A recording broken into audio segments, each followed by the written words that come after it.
If you enjoyed the video, please give us a like and a subscribe, and let's get into it. So today we will be reviewing the film Bullet Train. Bullet Train was one of the big releases for 2022. It was released on August 5th and directed by David Leitch. The film stars Brad Pitt in the lead role, and he has a great cast supporting him. In the film, he's joined by Joey King, Andrew Koji, Aaron Taylor-Johnson, Brian Tyree Henry, Hiroyuki Sanada, and many, many more.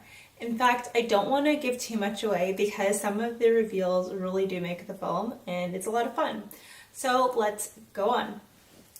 The strengths of the film, I would say, again, definitely the cast, the plot, the stunts in the film, and the choreography. Cinematography. This film is not necessarily for everyone. What I would say is that if you enjoy heist films or action films with samurais and a lot of fighting, then you'll enjoy this film.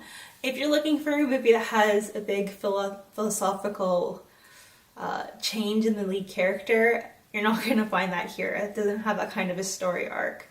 What I will say is it's very funny, very comedic in terms of the performances given by Brad Pitt and the cast. And it's just a lot of fun. I think if people want fun movies, this is it. This isn't a serious message, a movie with a serious message or something to make you go home and think about your life. That's not it. It's just 2 hours of nonstop fun. So the plot, high level, is Brad Pitt, lead role, playing Ladybug. Ladybug is an assassin who's trying to change his ways. He has been given the assignment to retrieve a suitcase, and he is really trying to abstain from violence. He doesn't even carry a gun with him because he feels like he has terrible luck, and by acting in violence, it just feeds into it. So he's trying really hard to find a different path, which is very ironic because if you're an assassin, how do you avoid violence, right? So that's one of the very funny aspects of the film, is it just shows in a very clever way that his luck isn't as bad as he thinks it is. And so as we progress, we're just seeing more and more scenes of Brad Pitt trying not to lose his cool. And he's normally a very chill guy, especially when you see him in interviews, but his character seems even more chill than he is, or is trying to be even more chill. So it's very entertaining to see if he's going to crack. Another aspect of the plot and the actors that's really great is the chemistry between Aaron Taylor-Johnson and Brian Tyree Henry. So they play Lemon and Tangerine, and they're a pair of assassins that work together on a regular basis, but they fight like an old couple. And they really grow on you as the film goes on. They definitely break through in terms of the film. And I love the throwback to Thomas the Tank Engine. I think if you're a millennial who grew up watching that show, it's going to bring back a lot of fond memories. So those are some aspects I really enjoyed. Another thing that I would say about the film is that David Leitch, especially with all of his experience, not only as a stuntman himself, but directing action films like Deadpool 2, co-directing John Wick, the first film, serving as executive producer for the other films, working on Hobbs and Shaw, doing Atomic Blonde. Like, he is, I think, really defining himself in the action genre. And you can see by the camera work and the stunt work that he really paid attention and gave us some shots. Like, I really think that he showcases the stunts that were done in the film. And his stunt team definitely deserves credit. The stunts are seamless, they're very well done. It's very refreshing, I would say, because it's not like when you're watching a Marvel film where you have to have 20 different splices and cuts of the scene just to get an action sequence done. This is not that way at all. And it's just, if you're an action fan, you'll appreciate this movie for sure. Another aspect of the film that is quite enjoyable is the cinematography. The way some of the scenes are shot is just it's surprising because it's not like a regular action film where they just gloss over it, or it's not something that a lot of thought is given into. There's some scenes that are very colorful, very vibrant, very enticing, right? Especially the montage with the wolf. I really enjoyed that. I thought it was really well done. And one thing about the film is that there's so many different styles in it. Like, it's one whole film for sure, and it doesn't feel disorganized, but there's different styles even within the film, and that was something that I really enjoyed.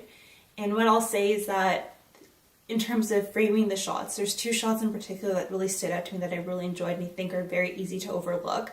And one of them is when the elder, played by Hiroyuki Sanada, is just unsheathing his sword, and the way that the camera follows that movement, I thought it was so great. And there's another scene with the White Death, when he's rolling his revolver on his shoulder, getting ready to do Russian roulette.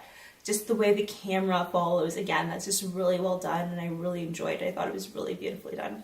Anyways, I digress. So I know that some people have criticized the film and said that it feels very Tarantino-esque.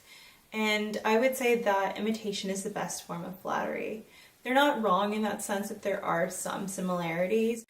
Call back to Pulp Fiction and the fact that it's not told in a linear story or very over-stylized, but I think it's different enough that David Leitch deserves his credit.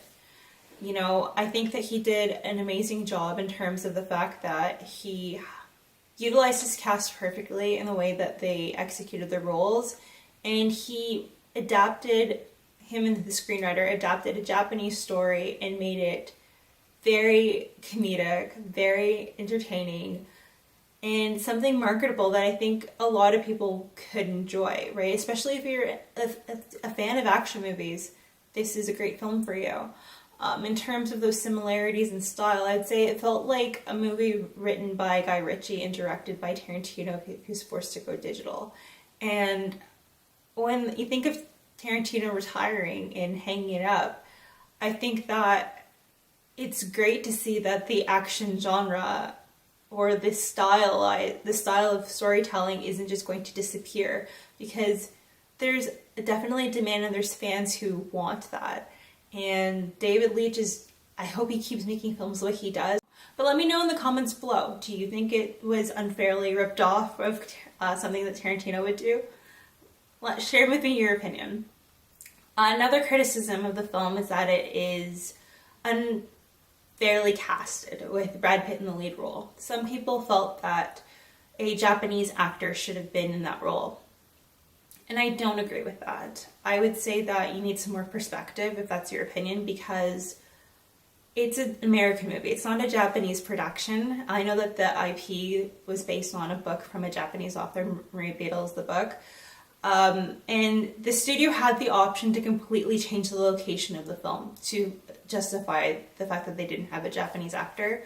But they wanted to stay more true to the book, right? So where the conflict comes is they wanted to make sure they had a cast and an actor in the lead role that would get bums in the chairs.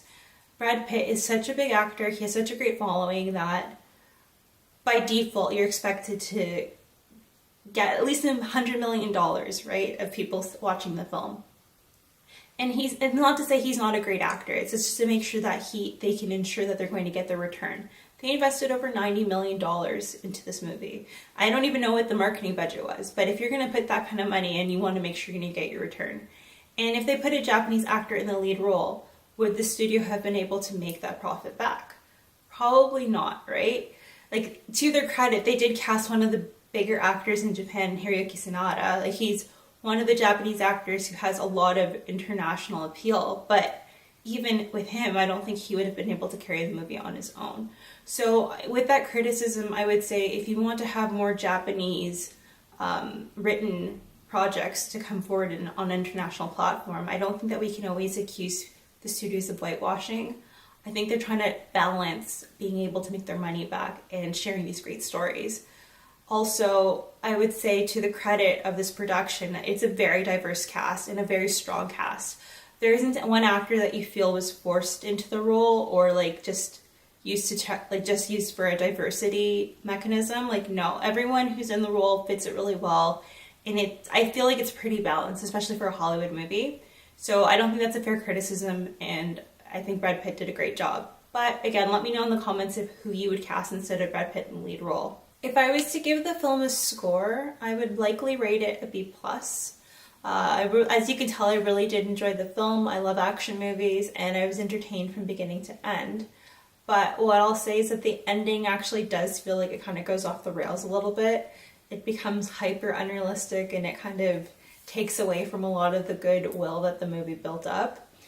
The other thing that I would say is why I would give it a B+ and not an A- or something is that The film, I feel, could have used Andrew Koji a bit better. I mean, if you've seen any of the work he's done before in Warrior, he definitely can do stunt work. So I feel like there might be an extended cut out there somewhere where he has more action on the train. And we just didn't get to see that in this film, which is unfortunate. But like I said, overall, great film, very entertaining. If you like action movies, I think you'll definitely enjoy it. If after watching the movie you want to continue with some more assassins in Japan, what I would recommend maybe watching is Hit Monkey on Disney Plus. When there was the reveal of Carver, it immediately made me think of the characters in Hit Monkey. So let me know in the comments below if you've seen Hit Monkey and if you liked it and what your thoughts are. But that's all I have for you today. So thanks so much for your time if you watched the video up to this point, and I will see you next time. Take care.